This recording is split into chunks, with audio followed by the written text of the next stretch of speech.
tough time, mate. What did you make of that? What's your initial assessment? Yeah, disappointing to get down so quickly and not be able to string back. And we've done a very good job in so far this season of fighting back from 19 points down and being able to hang tight. I thought that last unit clearly gave us some life, so to speak.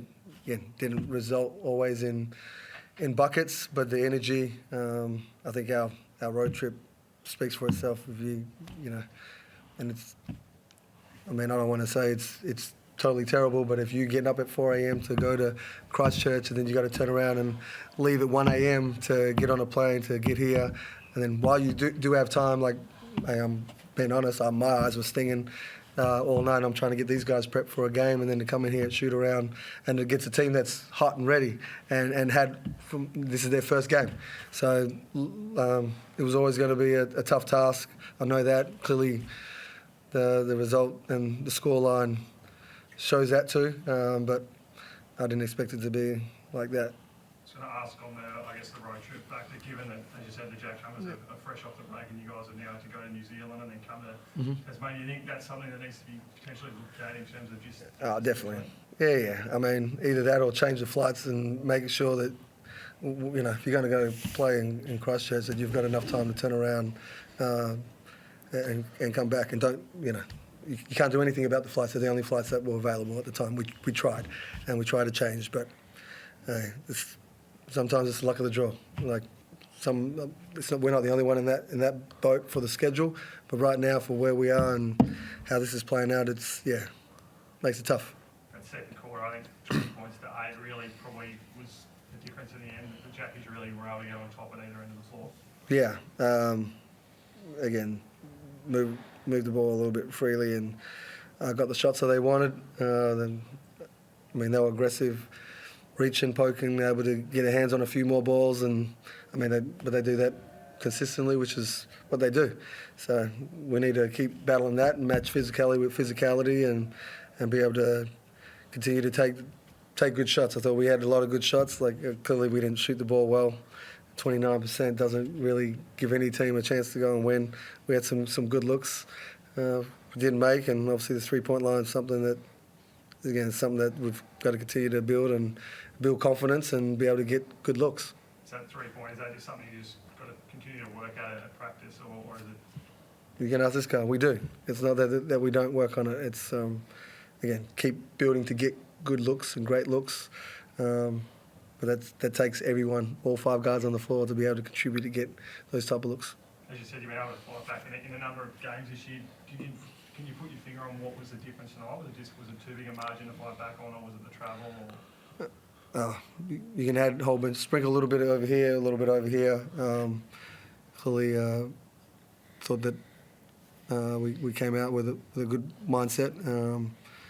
And at that first quarter, it was started to get away. A couple of easy buckets here. You know, it was 7-0 start. A couple of chippy baskets that, you know, if one goes in, you stop the bleeding.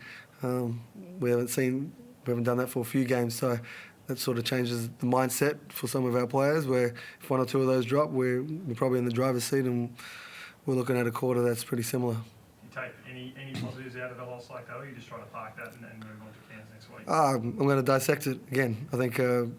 Again, it's got to have a toughness and a heart in this competition, and a mindset of going out there and knowing that you not only compete, you're here to win, and we have, and we've done that in certain games. We just got to continue to believe. You got to build, and while it's not easy when you've taken a few lumps, it's about swallowing your own pride and making sure you come in with your hard hat and go and drive that, and make sure you bring the right energy every single day and keep delivering it, and again, show up when the lights are on. You know, this is when during the week showing up on Tuesday and Thursday is great, but as you know, when it's game time, it's game time. DJ battled hard, did what he could with 15 points. He's made a bit of a fairly good impact since he's come into this side. Yeah, he has. He's come in and again continue to build and add to this group. I thought his energy's been great.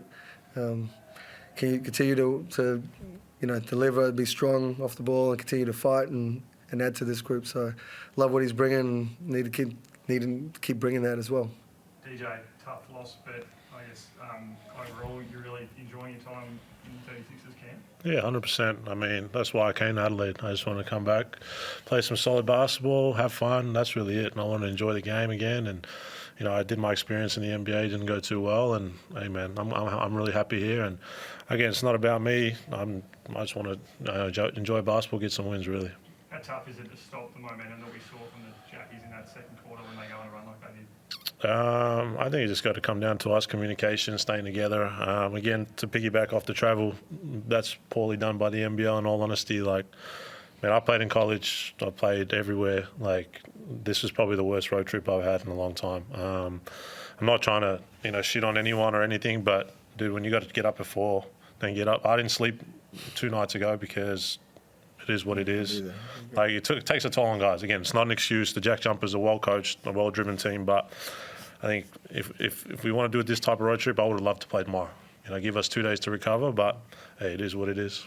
Enjoy now to have that week off and rest the body and attack Cairns back at home next week. I don't think there's any resting, man. We're going back to the drawing board. We'll take tomorrow off because it's a travel day. Monday we'll get our weights in. You know, we'll sit there and digest, you know, this game and what we need to do better.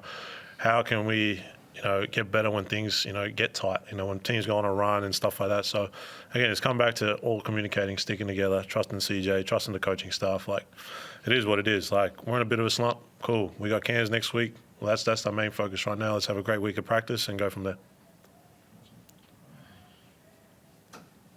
Chris, go ahead. Hey, just a couple of quick ones. DJ, what are you seeing at the start of games right now that's hurting you? I think in this road trip you outscored 62-32 in the first quarters. What's stopping you from starting games well right now? I think we're just getting pushed out of our sets these last 2 games. If you go back in that first quarter, New Zealand came out really physical. Tassie comes out real physical. We're just catching the ball way too high above the 3. You know, we're not waiting in corners. Just stuff like that, little things. I think the other teams are controlling us defensively, and you know, we kind of got to have that dog in us to, but not back down and kind of do the same thing on the other end. So it's just little adjustments, but yeah, we got bullied this week for sure. I'm not taking that away from us, that's for sure. CJ, just one more on the road trip. I don't want to go over it too much, but we saw the same thing with the Breakers today, and Modi talked about how, you know, they struggled in the second half of their game as well because they had to come back from Christchurch to play in Melbourne. I mean, in some ways, would it be as simple as if you played tomorrow? It would be nice. You know, like, I'm pretty sure NBA teams ain't traveling like that and then being able to get up and back up like that. If you want to have a great showing, yeah, you need to give everyone their diet to let every player be able to have a great impact on the game. You want to have a great showing, yeah, change the schedule that will allow for them to play another day later or shift it around. That it's. Or give us a private jet to fly for real. You talk about being one of the best leagues in the world. Like, don't treat your athletes like this for real. Like, the Breakers went through it with COVID. It was a shit show. Honestly, I talked to a lot of them. Now they backed it up in Melbourne. We have to back it up here. Like, I would love to know how many people turn the TVs off at halftime. Simple as that. Ratings probably went down. It's not good for the NBL. Fix the schedule. Simple as that. I know that obviously I saw Lamb at the airport when we left, and I was like, he didn't need to be there. But again, they left on 3 different flights. That's what I did here. So if they're leaving on 3 different flights to get to Melbourne and get ready for a game, like, it's not ideal when you're talking about teams and organisation and how we shape this to make what's best for our league. Thanks, guys. Thank you. You're all good. All Thanks, right. guys. Thanks, guys.